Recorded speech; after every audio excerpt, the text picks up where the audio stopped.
Hello friends, welcome to Monika vlogs. ఎలా ఉన్నారు అందరూ? ఈరోజు మనము సేమియా పాయసం అయితే రెడీ చేసేసుకుందాం. దానికోసం కావాల్సిన పదార్థాలు: ఒక కప్పు సేమియా, 4 లేదా 5 యాలకులు, 1/4 లీటర్ పాలు, చక్కెర 1 కప్పు, బాదం పప్పు, జీడిపప్పు తీసుకున్నాను. అలాగే ఇక్కడ కొన్ని కిస్మిస్లు అయితే నేను తీసేసుకున్నానండి. ముందుగా బాదం పప్పు, జీడిపప్పును ఇలా మెత్తగా ముక్కలు ముక్కలుగా చేసేసుకోవాలి. అలాగే యాలకుల్ని కూడా దంచేసి పెట్టేసుకున్నాను. ఇప్పుడు తయారు చేసే విధానాన్ని అయితే మనం చూసేద్దాము. ముందుగా స్టవ్ వెలిగించేసుకొని మనము పాలునైతే వేడి చేసేసుకుందామండి. ఇలాగ ఒక గిన్నె పెట్టేసుకొని పాలు వేడి చేసేస్తున్నాను. ఇలా పాలు బాగా పొంగొచ్చేసినాక స్టవ్ అయితే మనము ఆఫ్ చేసేసుకొని ఈ పాలనైతే పక్కకు తీసేసుకొని పెట్టేసుకోవాలండి.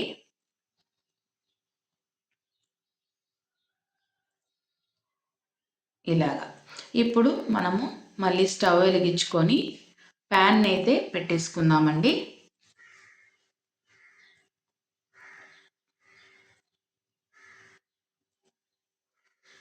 ప్యాన్ కొంచెం వేడెక్కాక ఇందులో మనము 1 టేబుల్ స్పూన్ గీ అయితే వేసుకుందామండి.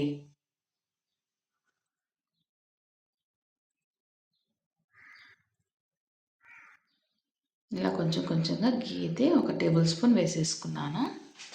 ఇప్పుడు ఈ గీని కొంచెం వేడెక్కనివ్వాలి. ఇలాగ వేడెక్కిన తర్వాత ఇందులో మనము ముందుగా దంచి పెట్టుకున్న బాదం పప్పు, జీడిపప్పునైతే వేసేసుకుంటున్నాను. ఇలా వేసుకున్న తర్వాత కొద్దిగా ఫ్రై అయితే మనము చేసేసుకోవాలండి లైట్గా. ఇలా బాగా ఫ్రై అయిన తర్వాత ఇందులో నేను కిస్మిస్ని కూడా యాడ్ చేసేస్తున్నానండి.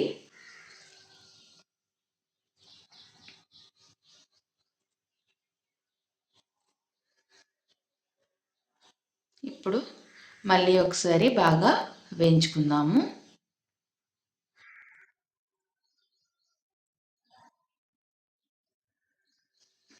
ఇలాగ బాగా వేడెక్కిన తర్వాత ఇందులోకి మనము ముందుగా తీసుకున్న సేమియానైతే వేసేసుకొని మళ్ళీ ఒకసారి బాగా కలిపేసుకుందామండి.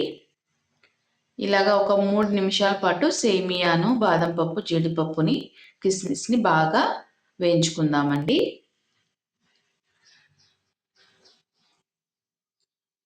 చూసారా, ఇక్కడ బాగా వేగిపోయింది. ఇప్పుడు ఇందులోకి మనము కాంచి పెట్టుకున్న పాలనైతే యాడ్ చేసేసుకుందాము.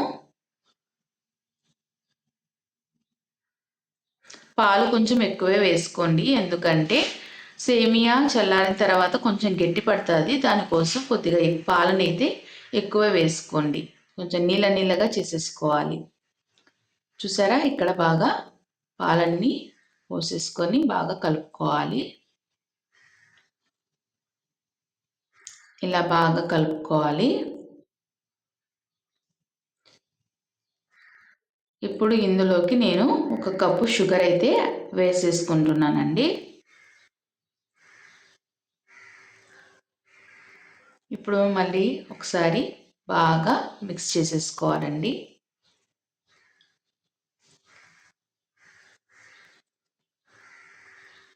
ఇలాగ బాగా మిక్స్ అయిపోవాలి.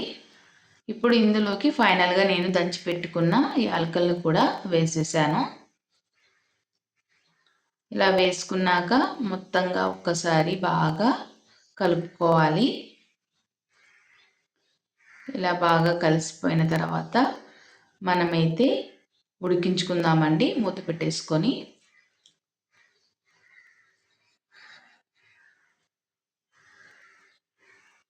ఇప్పుడు ఒక 5 నిమిషాలు ఉడికించుకుందాము.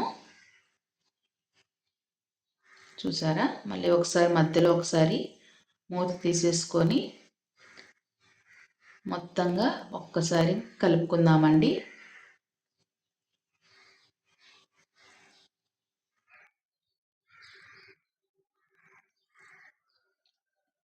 ఇలా మొత్తంగా కలిసిపోయిన తర్వాత మళ్ళీ మూత పెట్టేసుకొని ఇంకొక 5 నిమిషాలు అయితే మనము ఉడికించుకుందాము.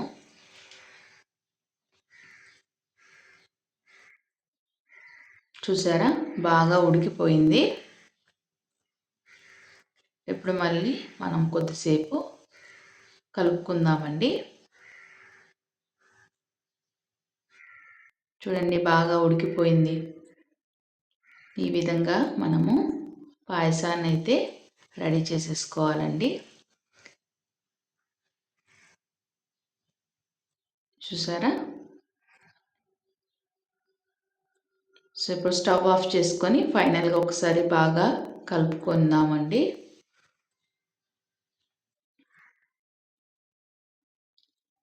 ఇప్పుడు ఈ ప్యాన్ని పక్కకు తీసేసుకొని పెట్టేసుకుందామండి.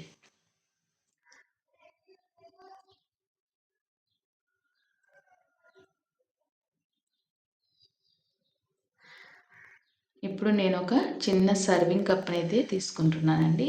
ఇందులో కొంచెంగా పాయసాన్ని యాడ్ చేస్తున్నాను.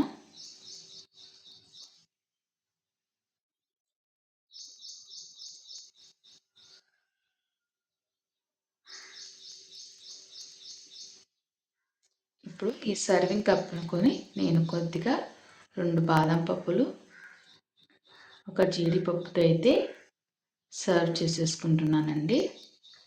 చూసారా, ఫైనల్గా మనకు సేమియా పాయసం అయితే రెడీ అయిపోయింది.